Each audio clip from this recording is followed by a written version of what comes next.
छत्तीसगढ़ की राजनीति की बात करें तो छत्तीसगढ़ में आदिवासी वोटरों का अपना एक अलग महत्व है। ये आदिवासी वोटर जिधर भी रुख करते हैं उस पार्टी की सरकार बनती है। यानी यूं कहें कि ये जिस भी पार्टी को समर्थन दे देंगे तो वो पार्टी प्रदेश में अपनी सरकार बना लेगी। बीते विधानसभा चुनाव में आप देखेंगे किस तरीके से बीजेपी को आदिवासी वोटरों का साथ मिला और बीजेपी पूर्ण बहुमत की सरकार बनाने में सफल रही।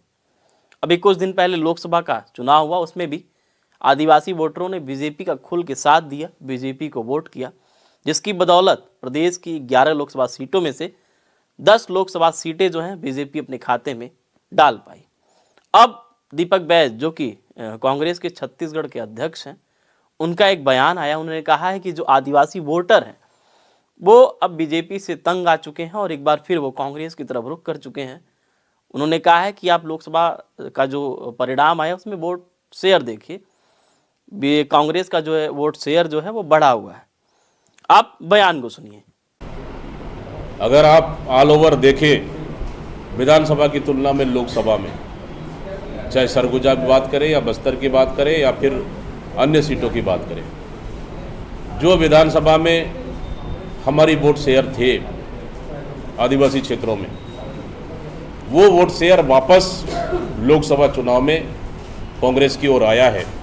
भले हम सीट नहीं जीत पाए, लेकिन सरगुजा की बात करें, कांकेर की बात करें, बस्तर की बात करें, इन क्षेत्रों में आदिवासी वोट बैंक फिर वापस कांग्रेस की ओर आया है। भले हम सीट नहीं जीत पाए, लेकिन ये है कि पार्टी ने एक आदिवासी अध्यक्ष के रूप में नेतृत्व दिया है। सभी लोगों ने मिलकर काम कर रहे हैं और आने वाला समय में भले हम विधानसभा नहीं जीत पाए, लोकसभा में उम्मीद से जितना उम्मीद था उतना सीट नहीं जीत पाए, लेकिन आने वाला समय में कांग्रेस पार्टी छत्तीसगढ़ प्रदेश में मजबूती के साथ इस साय सरकार के खिलाफ में डटकर लड़ेगी और जनता के मुद्दों को सड़क से लेकर सदन तक हम उठाएंगे। दीपक बैज के बयान के बाद एक बयान किरण देव का आया है। किरण देव जो कि बीजेपी के छत्तीसगढ़ के प्रदेश अध्यक्ष हैं, उन्होंने कहा है कि दीपक बैज शायद भूल गए कि लोकसभा चुनाव का परिणाम क्या रहा।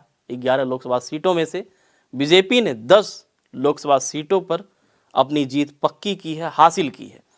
तो किस तरीके से वो कह रहे हैं कि आदिवासी जो वोटर है वो अब कांग्रेस की तरफ एक बार फिर रुख कर रहा है। गौरतलब है कि उनका बयान आया, आप उस बयान को सुनिए। देखिए, मैं हमेशा बोलता हूं, मैं बहुत ज़्यादा टीका टिप्पणी नहीं करता हूं, वो भी अपने संगठन के अध्यक्ष हैं, लेकिन ये चीज़ बोलने से पहले ये बात जरूर दिमाग में आना चाहिए, सरगुजा आदिवासी क्षेत्र नहीं है। सरगुजा की पूरी विधानसभा सीट भारतीय जनता पार्टी के पास है। बस्तर 12 में से हम 8 विधानसभा क्षेत्रों पर है भारतीय जनता पार्टी के प्रत्याशी जीत के आए हैं। हमारे लोकसभा क्षेत्रों में बस्तर की दोनों सीट हमारे पास है, कांकेर और बस्तर। सरगुजा भी हम जीत के आए हैं। ये कहने की बातें हैं। वनवासी समाज, हमारा आदिवासी समाज के लिए भारतीय जनता पार्टी में अनेक कल्याणकारी योजनाएं माननीय अटल बिहारी वाजपेयी जी के समय से जब प्रधानमंत्री थे, उसके बाद जिस तरीके से मोदी जी ने और जिस तरीके से पूरे वनवासी क्षेत्रों को लेकर, सभी समाज, सभी क्षेत्रों को लेकर उनकी योजना है और उसका लाभ उन तक पहुंच रहा है।